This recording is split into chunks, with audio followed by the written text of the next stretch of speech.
Beneath the stone forests of Cappadocia lies a secret world.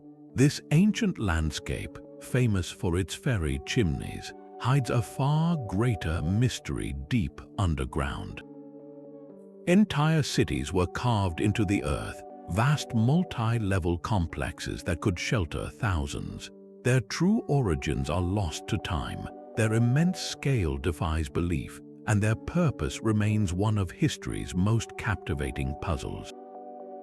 By the end of this, you will understand the full, astonishing story of these underground marvels and the people who built them. Who were the masterminds behind this subterranean empire, and what terrifying threat were they hiding from? What does it truly take for a civilization to vanish without a trace? The silence of those ancient corridors was broken not by archaeologists, but by a single, curious local. In 1963, a man in the town of Derinkuyu was simply renovating his home. As he knocked down a wall, the stones gave way not to another room, but to a dark, gaping void. A chill, musty air, undisturbed for centuries, whispered out from the darkness. Tying a rope around his waist, he lowered himself into the abyss, his lantern casting flickering shadows on walls that seemed to stretch on forever. He did not find a simple cellar or a forgotten storage room. He found a passageway, then another, and then an entire world carved from the living rock.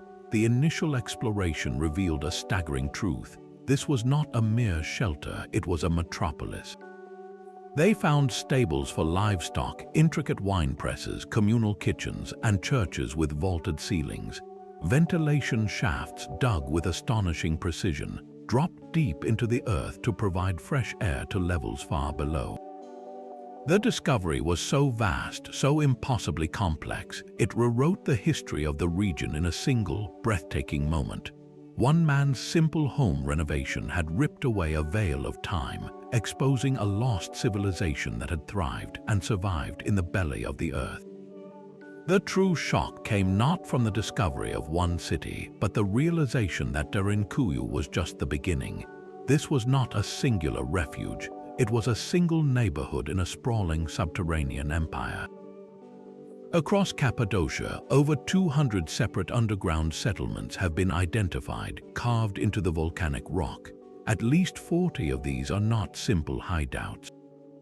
They are cities rivaling Derinkuyu in their complexity, with multiple levels reaching deep into the earth. Think of it not as a collection of isolated towns, but as a vast hidden network, a secret web of safety woven beneath the entire region. The sheer magnitude of this construction is almost impossible to comprehend. If you were to combine the total excavated area of these cities, it would rival the downtown core of a major modern metropolis. Can you picture that? An entire city built not upward but downward, its skyline inverted, its streets and avenues replaced by dark, winding tunnels and cavernous chambers. This was a civilization that chose to retreat from the sun, to build its world in the silent, permanent night of the earth. The ground beneath the feet of ancient Cappadocians was not solid. It was honeycombed, a labyrinth of security, holding an entire population in waiting. What kind of world makes such a choice? What relentless force drives thousands of people to abandon the light and carve out a life in the stone? Descending into Derinkuyu is a journey into a meticulously planned vertical world. The upper levels closest to the surface were a hive of daily activity. Here you would find the communal kitchens, their ceilings blackened by ancient soot, and the sprawling stables where livestock were kept safe. Moving deeper, the atmosphere shifts. The corridors narrow into defensible choke points, and you pass by endless storage rooms, wine presses, and churches carved directly into the stone. This was a city designed not just for living, but for enduring a long, long siege. The true engineering genius, however, lies in what you cannot always see. Dozens of ventilation shafts, some stretching over 100 meters straight down, pierce through every level, ensuring a constant supply of fresh air even at the deepest depths. These were not simple holes, they were feats of precise engineering, angled and placed to create subtle air currents, preventing the lower chambers from becoming stagnant tombs. The architects even carved ingenious wells that tapped into underground water sources, providing a lifeline completely isolated from the world above. The deepest levels, 18 floors down, are a different world entirely. The air grows still and cool. The chambers here are silent and sparse, reserved for the most dire emergencies, a final, unyielding sanctuary. To stand there is to understand the profound depth of their planning. They were not just hiding, they were preparing to outlast any storm that raged on the surface, secured within their inverted fortress. The sheer scale of these cities points to a civilization with immense resources and a powerful reason to build. So who possessed both the will and the skill to carve an empire from the earth? The first and most ancient theory points to the Hittites. Long before the famous fairy chimneys defined the landscape, the Hittites ruled Anatolia as a Bronze Age superpower. From around 1600 to 1200 BCE, their empire was a dominant force, rivaling even ancient Egypt. They were masters of stone, constructing massive fortresses and intricate monuments. Within the underground cities themselves, archaeologists have uncovered Hittite artifacts, small but telling objects left behind in the deep darkness. Even the style of certain rock carvings, the way a doorway is arched or a chamber is shaped, echoes the distinctive Hittite hand. It is a compelling picture. The Hittites, with their advanced understanding of engineering and their constant need for secure storage and refuge from conflict, could have initiated the first excavations. They might have carved out the initial, simpler chambers as fortified granaries or temporary shelters from rival kingdoms. This theory offers a logical starting point, a seed from which the vast subterranean network would later grow. But if the Hittites laid the first stone, so to speak, it creates another layer of mystery. Their empire collapsed around 1200 BCE, an event so sudden it is one of the great vanishing acts of the ancient world. So why were these underground spaces not abandoned? Who later took the Hittites' rough-hewn shelters and expanded them into the vast, multi-level cities we know today? The original architects left behind a powerful foundation, but the story of who finished their work is only just beginning. Another powerful civilization also left its mark on these deep places. The Phrygians, a people who rose to prominence after the great collapse of the Bronze Age, were renowned for their own monumental rock-cut architecture. They inhabited this very landscape, and their skill in carving elaborate facades and tombs from cliff faces is undeniable. It is entirely plausible that they discovered the ancient Hittite foundations and expanded upon them, adding their own layers of complexity to the growing underground world. They may have been the crucial link, the inheritors of a subterranean tradition who refined it for their own era. But the most profound transformation of these cities came centuries later, from a group seeking not just physical safety but spiritual refuge. Early Christian communities, fleeing brutal persecution from the Roman Empire, found the perfect sanctuary in these forgotten labyrinths. They did not merely occupy the empty spaces, they completely reinvented them, carving a new identity directly into the rock. Vast, cross-shaped churches with vaulted ceilings appeared where there were once only storage chambers. Intimate chapels, their walls adorned with fading frescoes of saints and biblical scenes, provided spaces for quiet prayer and community gathering. They even carved deep, intricately shaped baptismal fonts, ensuring their most sacred rituals could be performed in total secrecy, far from the eyes of their persecutors. The cities evolved from being purely defensive strongholds into fortified monasteries, places where an entire faith could survive and even thrive under the threat of annihilation. This was no longer just a hiding place, it was a holy city in the depths, a testament to a faith so resilient it could grow in the darkness. The true genius of these subterranean cities is revealed not in their living spaces but in their dead ends. This was not merely a place to live underground, it was a fortress designed to be sealed shut from the inside, a trap for any invader foolish enough to enter. The most iconic feature of this defense is the massive, rolling stone door.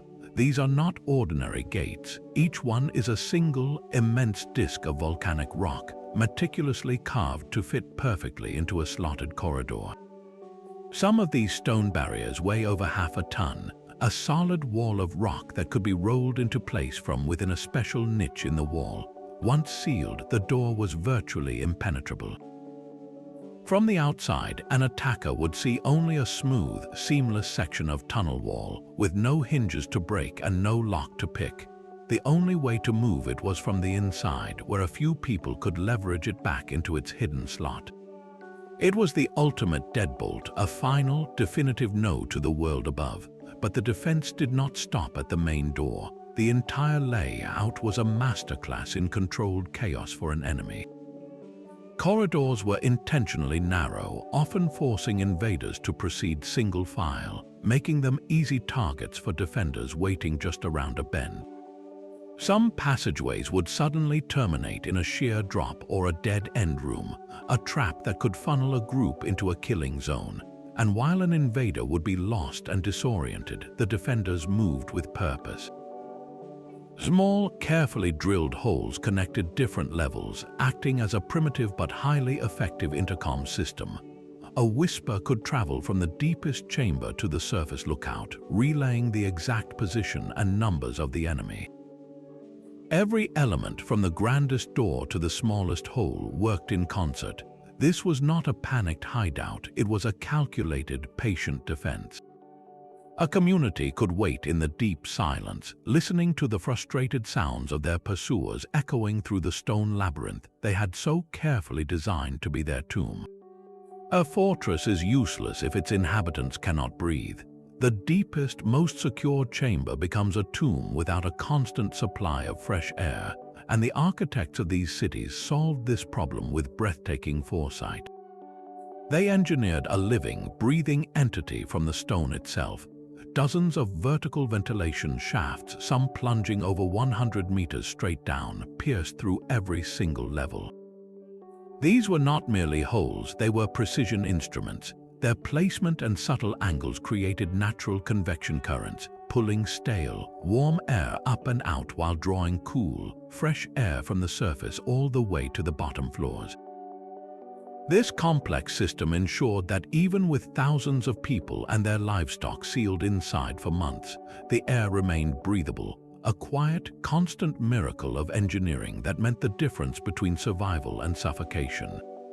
But air was only the first necessity. A sealed city also needs water.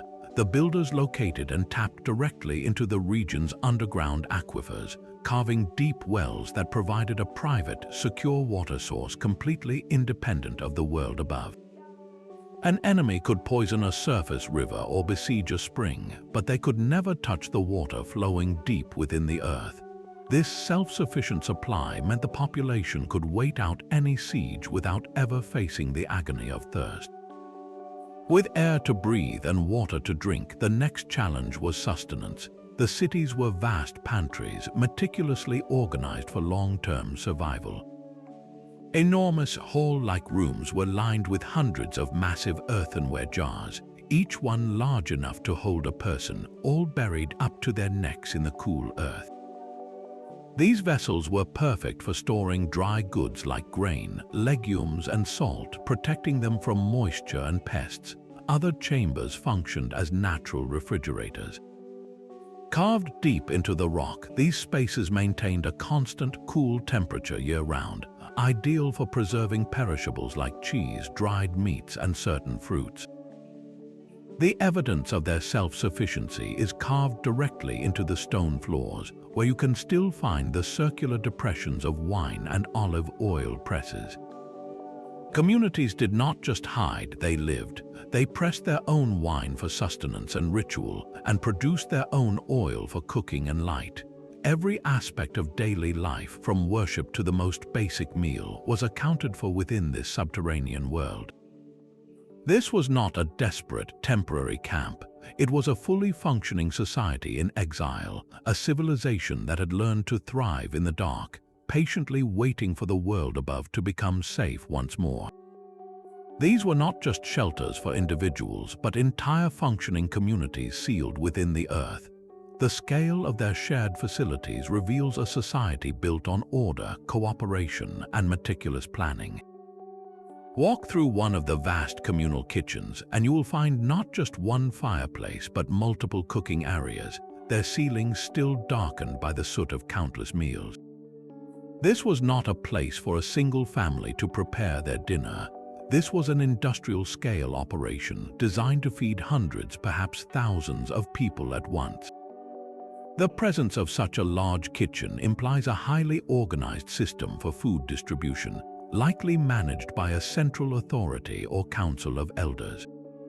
Someone had to ensure that the grain from the massive storage jars was allocated fairly, that the communal ovens were used in shifts, and that every person received their share.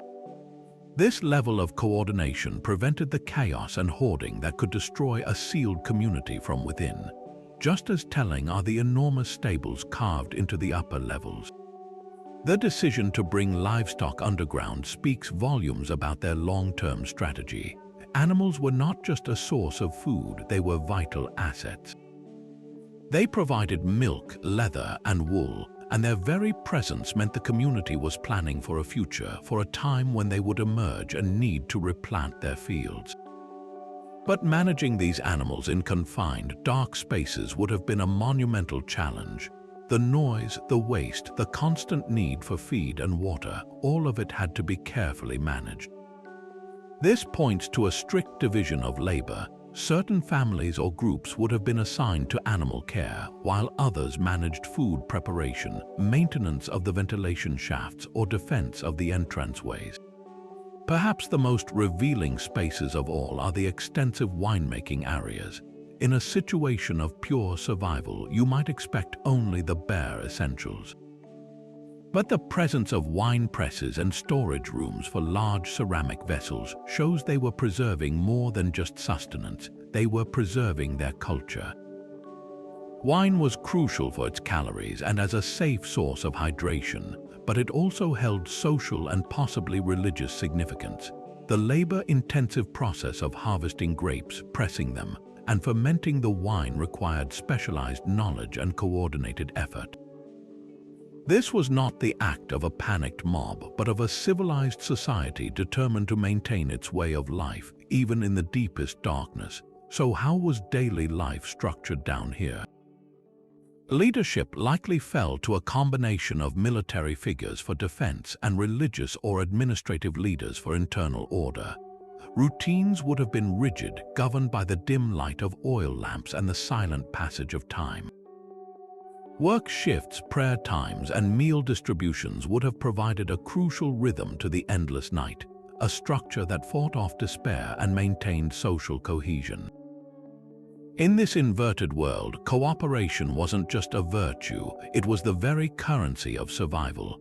Every loaf of bread baked in the communal oven, every animal tended in the stable, every cup of wine pressed from the rock-hewn vats was a testament to a social contract forged in the face of existential threat. They understood that their greatest danger was not necessarily the enemy outside, but the collapse of their society within. The very design of these cities speaks of a fear so profound it was literally carved into stone. So what unseen horror, what relentless threat could force an entire civilization to perfect the art of vanishing? The most compelling and well-documented answer points to the violent storm of the Byzantine Arab Wars. For centuries, starting in the 7th century, waves of Arab raids swept across Anatolia, targeting the wealthy heartland of the Byzantine Empire.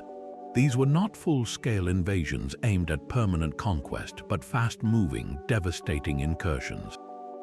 Their goal was plunder, slaves, and destabilization. For the Christian communities of Cappadocia, living in a vulnerable, open landscape, these raids were a recurring nightmare. A lookout on a hilltop spots the distant cloud of dust, the glint of sunlight on spear tips. The warning would ripple through the valley not with shouts but with a quiet, practiced urgency. Within hours, every man, woman, child, and their essential livestock would funnel into the earth, the great stone doors rumbling shut behind them. From above, the landscape would appear utterly deserted, a silent, rocky plain offering no reward to the raiders. The cities were the perfect defense against this specific threat, a way to make an entire population simply disappear. Yet this theory, while powerful, may not be the whole story. The scale of some constructions hints at even older, perhaps greater, dangers. Could the Phrygians have expanded the labyrinths to hide from the iron armies of the Cimmerian invaders from the north? Or perhaps the Persians, during their own epic wars with the Greeks and later the Romans, posed a threat so vast it demanded such a deep, enduring sanctuary. The stones themselves hold the memory of these panics, but they do not name them. This is the enduring enigma of Cappadocia. The evidence points to multiple chapters of fear, layered one atop the other like the levels of the cities themselves. Each generation likely faced its own unique terror, and each contributed to the fortress beneath their feet, building upon the fear of their ancestors. The true enemy remains a ghost, its identity lost to time, known only by the immense, silent response it provoked. The walls of these deep chambers hold more than just the memory of fear, they bear the marks of unwavering faith. Etched into the soft volcanic rock, you can still find the crosses. Some are simple, crudely scratched by a pilgrim's hand in a moment of private devotion. Others are elaborate, carved with precision into the lintels of doorways and the apses of underground churches. These were not mere decorations, they were declarations. In a world where displaying such a symbol on the surface could mean death, here, in the safety of the deep, the cross could be proclaimed openly and without fear. Inscriptions in Greek, prayers for protection and thanks for deliverance, run alongside biblical scenes painted in faded pigments. The most profound of these sacred spaces are the baptismal fonts. Carved directly into the floor of a secluded chamber, these deep, cross-shaped pools were where new believers were initiated into the faith, far from the eyes of Roman soldiers. This was a faith practiced in secret but with profound conviction. The entire city transformed into a massive, fortified monastery. Life underground was not just about physical survival, it was a spiritual vigil. The rhythm of days was marked by prayer services in the rock-cut churches, the chanting echoing softly through the stone halls. The community gathered not only to share bread from the communal ovens, but to break it in the Eucharist, reaffirming their identity and their hope. In this perpetual twilight, they were preserving something far more fragile than their own lives. They were safeguarding their very souls and the future of their belief system. The cities provided a sanctuary where a persecuted religion could not only hide, but could actually strengthen. Its rituals and community bonds forged in the fires of adversity. This layer of human resilience adds a profound depth to the stone and engineering. They were hiding from swords, yes, but they were fighting for the survival of an idea. Yet the true genius of these cities was not in their grand chambers, but in the invisible systems that gave them life. Think of the ventilation shafts not as simple holes, but as the subterranean city's lungs. Dozens of these vertical tunnels, some plunging deeper than 100 feet, were bored through the rock with astonishing precision. They did not just let air in, they made it move. The shafts were carefully positioned to take advantage of natural temperature differences. The cooler, heavier air from the surface would sink down into the lower levels, while the warmer, stale air from the crowded chambers would rise and be drawn out through other shafts. This created a constant, gentle circulation, a self-regulating breeze that prevented the air below from growing stagnant and toxic. It was a passive air conditioning system, engineered centuries before the concept even had a name. Without this intricate network of stone lungs, the deepest levels would have become uninhabitable within days, filled with the breath of thousands and the humidity from people, animals, and cooking. This was not a luxury, it was the difference between a living refuge and a collective tomb. The engineers also had to conquer the threat of thirst.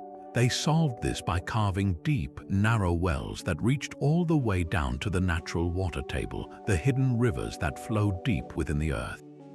Imagine these wells as the city's private, buried plumbing. An enemy army camped on the surface could control every spring, river, and lake for miles around, but they had absolutely no power over this secret water source. The people sealed inside had an independent and endless supply of fresh, clean water. This single innovation transformed their sanctuary from a temporary hideout into a truly enduring fortress. With a constant flow of air and a guaranteed supply of water, the community could wait in secure silence, outlasting any siege for months or even years if necessary. They had mastered the very elements of survival, turning the barren rock into a self-sufficient world. Even with all we have uncovered, the known chambers may be just the beginning. Vast sections of the Cappadocian labyrinth remain sealed shut, their passageways blocked by ancient rockfalls or deliberately collapsed by their final inhabitants. Modern technology now offers us glimpses into this forbidden darkness. Ground-penetrating radar surveys have sent pulses deep into the earth, and the returning signals paint a startling picture. They reveal anomalies, massive voids, and what appear to be tunnel systems extending far beyond the mapped areas of cities like Derinkuyu. The data suggests these are not minor extensions, but potentially entire new levels, deeper and more expansive than anything we have yet walked through. What could be waiting in those unlit corridors, untouched for over a millennium? Perhaps the most sought-after prize would be a written record, a hidden library, or a single, preserved ledger that finally names the chief architects and details their precise timeline. Or maybe we would find untouched living quarters with tools, clothing, and personal belongings left exactly as they were, offering an intimate, heartbreaking snapshot of daily life in the deep. There could be entirely new forms of architecture waiting down there, grander churches or ingenious engineering solutions we have not even conceived of. The greatest secret these cities hold might not be why they were built, but just how unbelievably vast they truly are. Every blocked tunnel is a question mark, and every radar anomaly is a promise of a discovery that could rewrite our understanding all over again. The adventure is far from over, it is simply waiting in the dark. But what if these cities were not isolated islands of safety? Local legends whisper of a hidden network, a web of secret tunnels stretching for miles, connecting one subterranean metropolis to another. Imagine a messenger moving silently through a pitch-black corridor, traveling from Derinkuyu to another city like Cappadocia, a journey of almost 10 kilometers entirely beneath the surface. The geography itself fuels this theory. Several of the major underground complexes are situated just a few miles apart, close enough to make the idea of a subterranean highway tantalizingly plausible. Such a system would have been the ultimate strategic advantage. If one city's entrance was discovered or compromised, its entire population could be evacuated through a hidden back door, flowing like a secret river through the earth to the safety of a neighboring fortress. It would transform a collection of strongholds into a single, fluid, and unstoppable defensive organism. The evidence, however, is not carved in stone, but woven from persistent folklore and a few tantalizing clues. Explorers have occasionally found what appear to be the beginnings of long, straight tunnels leading away from known cities, only to have them end in a collapse after a few hundred meters. Could these be the fragmented remains of the legendary connections? The logistical challenges, of course, were astronomical. Digging a tunnel wide and stable enough for a population to traverse, while maintaining ventilation and water drainage over such distances, would have been an engineering feat rivaling the pyramids. It would have required a centralized authority with immense resources, coordinating labor across the entire region for generations. This is where many archaeologists remain skeptical. They point out that no continuous, verified tunnel between two major cities has ever been found. The rock falls that block those corridors could be natural, not the sealed ends of a secret passage. The immense effort might have been better spent on deepening and strengthening each individual city, rather than gambling on a project that could cave in at any moment. Yet the legend endures because the strategic brilliance is so compelling. An invading army would believe it was besieging a single, trapped community, never suspecting that the people they sought were already gone, moving like ghosts through a hidden landscape right beneath their feet. The sheer impossibility of these cities has inevitably sparked theories that reach far beyond the pages of conventional history. When a mystery is this profound, the human mind seeks answers on an equally grand scale. Some look at the immense inverted architecture and ask if its creators were not of this earth. Could these subterranean marvels be the work of ancient astronauts, a refuge built with lost technology for a humanity not yet ready to face the stars? Proponents of this view point to the astonishing precision of the ventilation shafts, bored straight through solid rock for hundreds of feet, and the perfect balance of the massive rolling stone doors. They argue that the scale and engineering foresight seem to belong to a civilization far more advanced than the simple tools of the Bronze Age would suggest. Another strand of speculation weaves these cities into the fabric of legendary lost worlds. Could they be a surviving outpost of Atlantis, a remnant of a sophisticated global culture that sought to preserve its knowledge after a great cataclysm?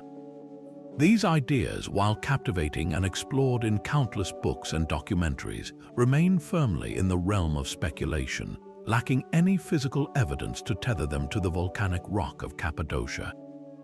Yet their very existence is telling. They are not born from ignorance but from awe. The underground cities are so extraordinary, so defiant of our understanding of ancient capabilities, that they naturally invite these epic narratives. They force us to confront the limits of our knowledge. When history cannot provide a complete answer, mythology and imagination eagerly rush in to fill the silence, proving that the true power of this place lies not just in the stone, but in the endless questions it carves into our mind. The secret to this impossible construction lies not in magic, but in the very ground beneath their feet. Cappadocia's landscape is a gift of ancient volcanoes formed from a unique stone called tuff. This is not the hard, unyielding granite of other ancient monuments. Tuff is essentially solidified volcanic ash, a material that is soft, almost crumbly when first excavated. A worker with a simple metal pick or a hardened stone chisel could carve into it with relative ease, scooping out the rock like dense, compacted sand. This geological quirk made the initial brute force work of hollowing out chambers possible for a determined community, but the true miracle happens next. Once exposed to the open air, the tuff undergoes a remarkable transformation. It begins to harden, the moisture within it evaporates, and the particles cement together, turning the freshly carved, soft walls into a solid, durable stone. The builders were not just digging holes, they were sculpting a material that actively helped them, a stone that was soft to work with but would harden into a permanent shelter over time.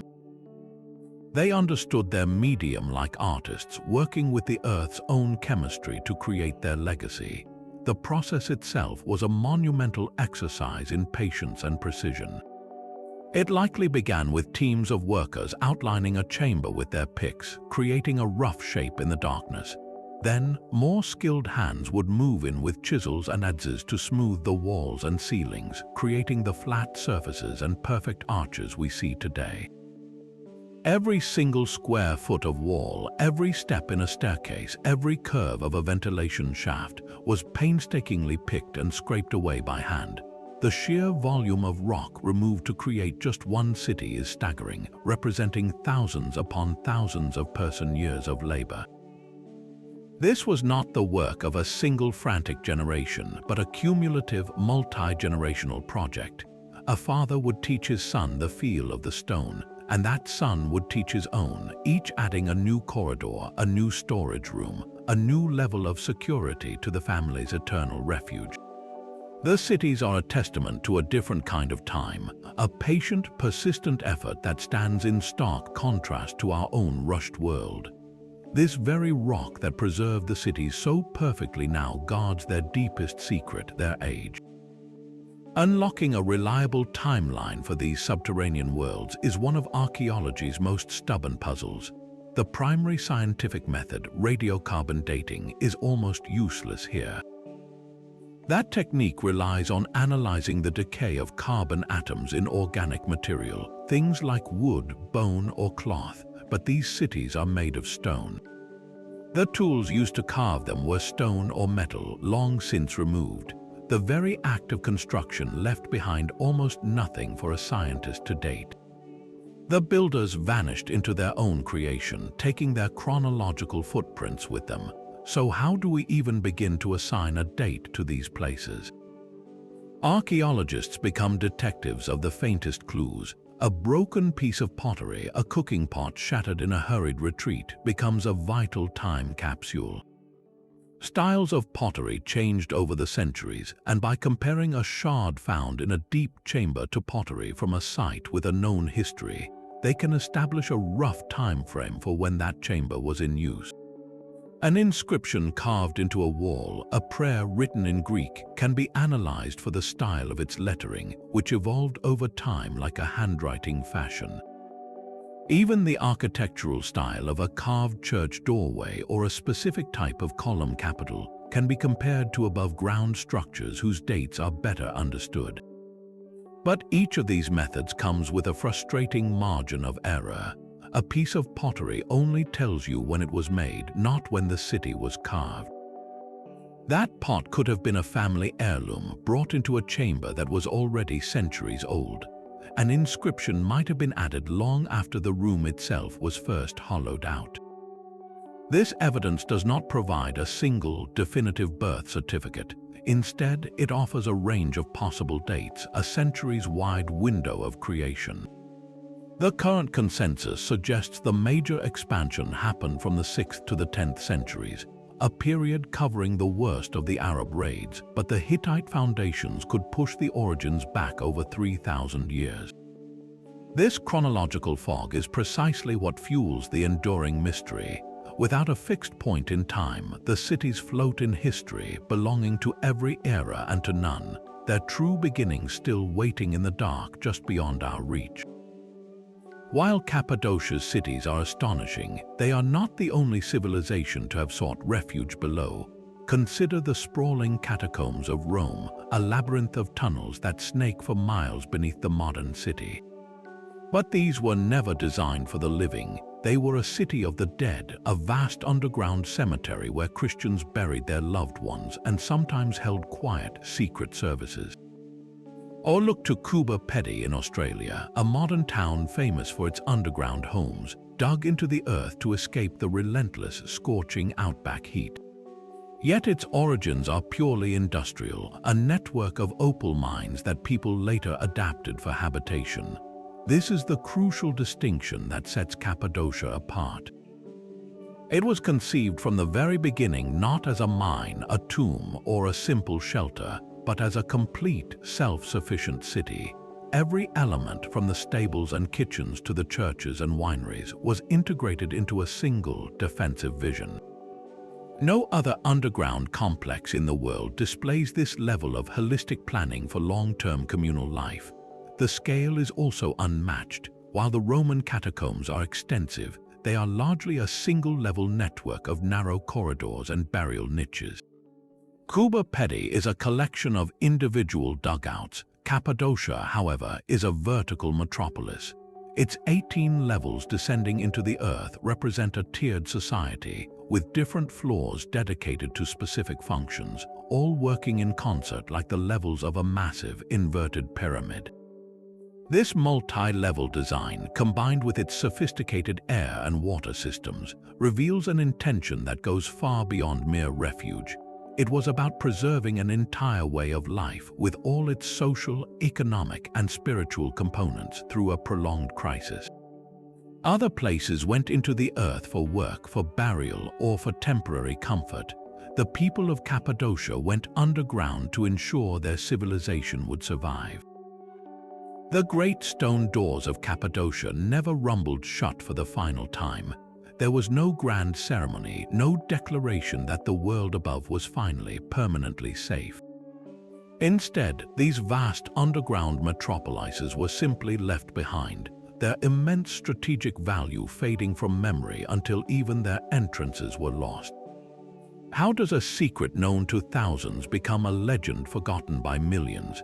The silence that fell over these cities was not a sudden event, but a slow, creeping process. One compelling theory points to a fundamental shift in the political landscape. By the end of the first millennium, the Byzantine Empire had fortified its borders and pushed back the threat of Arab raids. The constant, terrifying incursions that had defined life for generations gradually ceased. The very reason for the city's existence, the ever-present fear that drove people underground, simply evaporated. Why live in the cold, dark depths when the sun-drenched valleys were peaceful once more? The population slowly drifted back to the surface, lured by the simplicity of farming under an open sky. The underground cities, once the heart of community survival, became distant basements, used only for storage or as temporary shelters during rare moments of unrest. They were not abandoned in a day, but over generations as the memory of true danger faded into old wives' tales. Yet peace alone may not tell the whole story. What if the very earth itself conspired to hide these places? Cappadocia is a seismically active region, and a single, powerful earthquake could have been the final blow. A well-placed tremor could have collapsed critical ventilation shafts or buried the main entrances under tons of rock and debris. For a community that had already begun to prefer the surface, clearing such a massive blockage would have seemed a pointless Herculean task. The city behind the rubble was no longer a life-saving refuge, but a buried relic, its location fading from maps and then from memory entirely. The land itself healed over the scar, leaving no trace of the labyrinth below. There is a profound irony in this forgetting. These were not small, hidden bolt holes, but immense public works projects that required the coordinated labor of entire communities.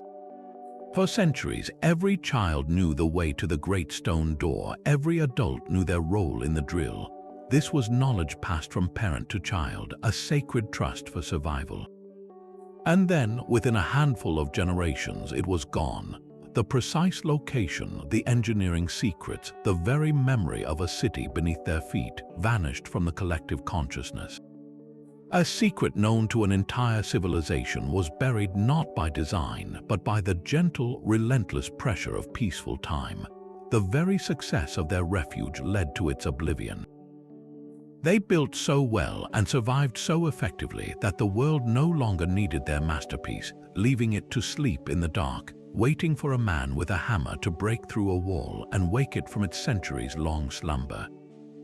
That forgotten slumber ended abruptly in the modern era, not with a whisper but with the roar of tourism. The initial discovery in Derinkuyu was just the first step, a prelude to the monumental task of reclaiming these cities from the earth. Archaeologists and engineers faced a daunting challenge, clearing centuries of accumulated debris and soil from the narrow passages, all while ensuring the fragile, tough structures remained stable. They reinforced ceilings with discrete steel supports and installed subtle, low-impact lighting systems to guide the way, making the impossible labyrinth accessible for the first time in a millennium.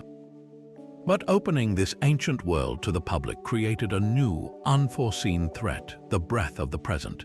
Every visitor who walks these corridors exhales moisture, and that seemingly insignificant human act collectively creates a dangerous rise in humidity.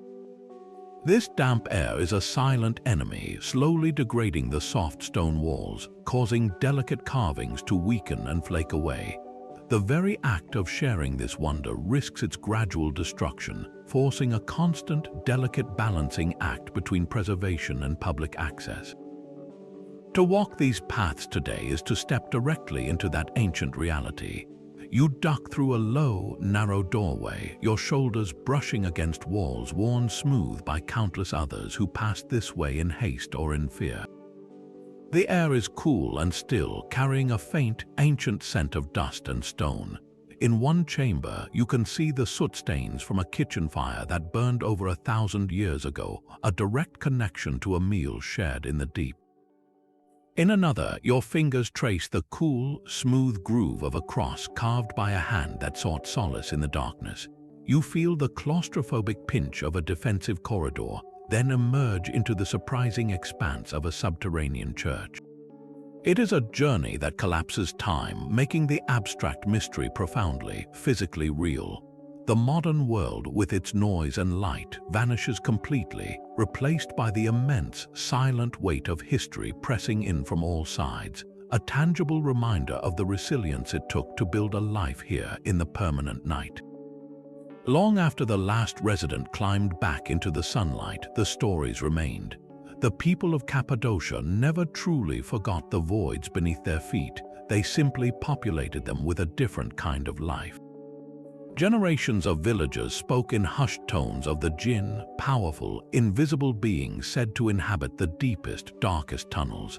These were not mere ghosts, they were entities of air and fire, capricious spirits who could grant a wish or curse a family for generations.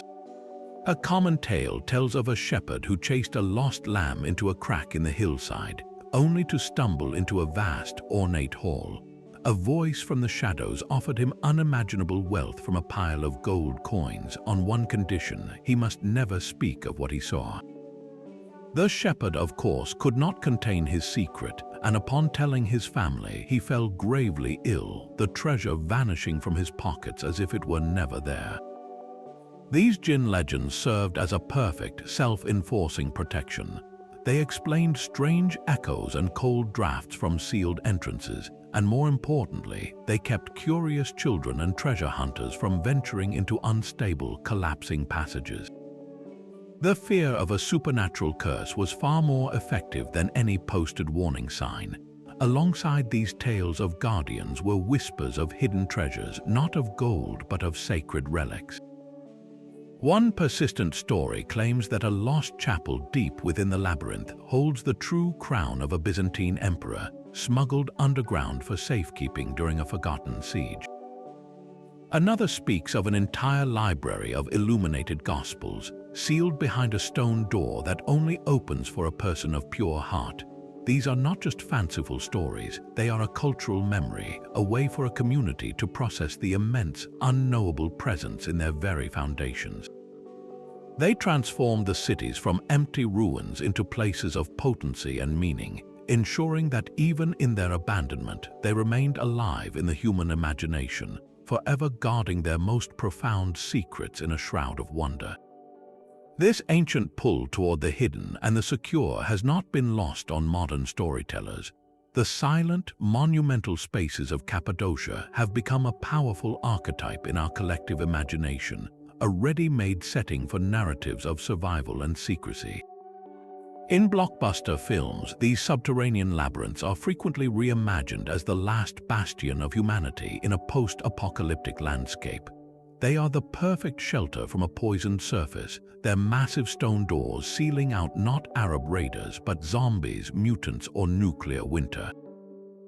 The city's real-life design, with its communal kitchens, storerooms, and air shafts, provides a blueprint of believable survival that screenwriters eagerly adopt. Video games, too, use these spaces to ground their fantastical worlds in a texture of gritty realism. A player might navigate a digital recreation of these tunnels, fighting through hordes of enemies in chambers that echo the defensive choke points used by real ancient defenders. The underground city becomes more than a level, it is a character in itself, a silent, sprawling entity that holds both danger and salvation. In literature, from thrillers to science fiction, these hidden complexes are the ultimate hideout for secret societies, ancient cabals, or repositories of forbidden knowledge. An author needs to look no further than history to find the perfect, pre-built headquarters for a guild of assassins or a library containing the world's lost secrets. This recurring theme is deeply revealing. It shows that these cities tap into a fundamental human anxiety and a fundamental hope. The anxiety is that the world above could become uninhabitable, whether by war, plague, or our own folly. The hope is that there is always a place to retreat, to regroup, and to preserve the embers of civilization. The underground cities of Cappadocia are no longer just historical sites. They have become a symbol, a permanent part of our cultural toolkit for exploring our deepest fears about the end of the world and our stubbornest dreams of a new beginning. The silent stone is finally beginning to speak. While the legends of Jinn and lost treasures capture our imagination, the real breakthroughs are now coming from the cold, precise gaze of laser light and digital sensors. Archaeologists are no longer relying solely on picks and shovels. They are employing LIDAR technology, a method that uses lasers to map the Earth's surface in astonishing detail. From an aircraft flying overhead, these lasers can penetrate dense vegetation and even peer slightly into the ground, creating a three-dimensional map of the landscape that reveals subtle, human-made anomalies invisible to the naked eye. These scans have identified what appear to be the outlines of entirely unknown entrances, hinting at access points to the labyrinth that have been sealed for over a millennium. This is not guesswork, it is a data-driven treasure map pointing excavators to specific spots where the Earth is hiding its secrets. Once a potential site is identified, teams descend with ground-penetrating radar, sending pulses into the Earth to listen for the echoes of emptiness. The returning signals paint a ghostly image of the void below, revealing the shapes of chambers and tunnels without ever breaking the surface. These digital tools are being paired with intensive three-dimensional mapping of the known cities.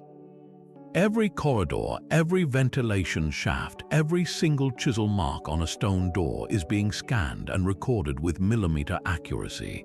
This creates a perfect digital twin of the entire complex, allowing researchers to study the flow of air, the structure's stability, and the logic of its layout from the comfort of a laboratory. They can run simulations, testing theories about how people moved through the space during an emergency, or how smoke from the kitchens would have been drawn out by the ventilation system. This process recently led to a fascinating discovery in a lesser-known complex near Cappadocia. Detailed scans of a wall that appeared entirely solid revealed a faint, unnatural consistency in the rock behind it.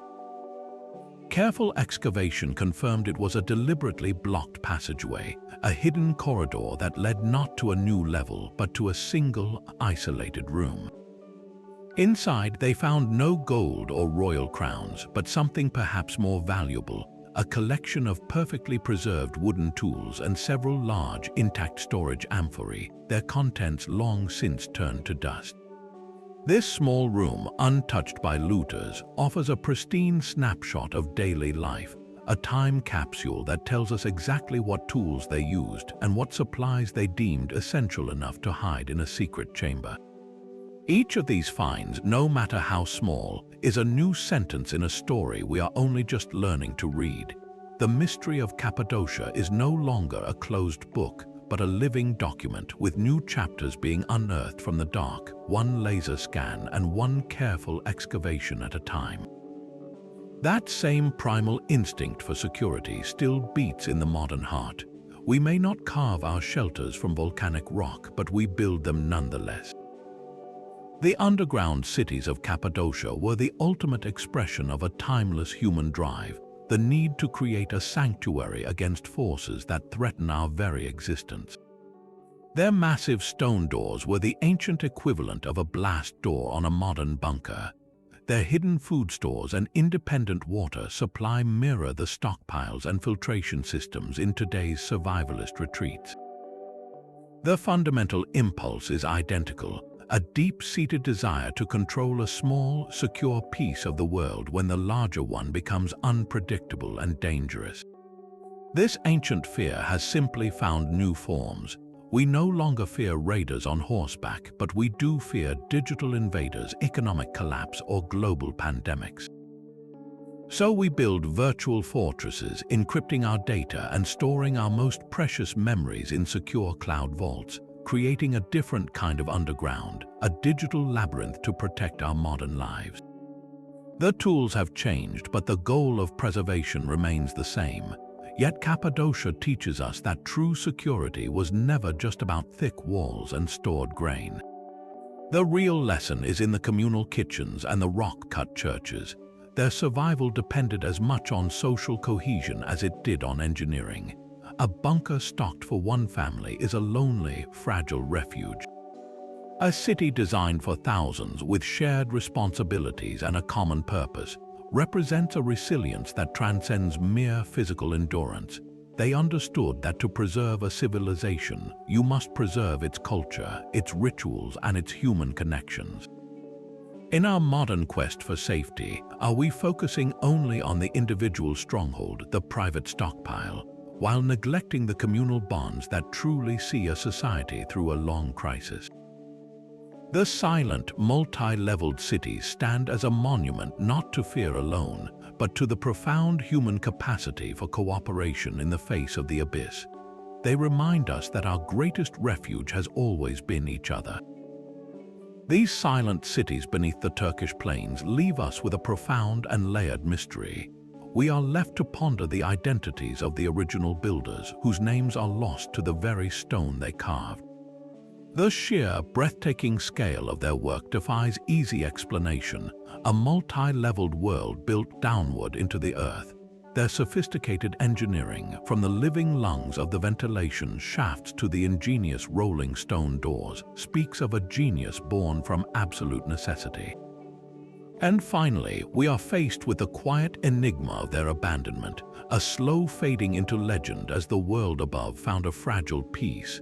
The Cappadocia Underground Cities stand as a timeless question mark, a testament to a human drive that is both ancient and urgent, the unyielding will to create, to endure, and to survive against any odds.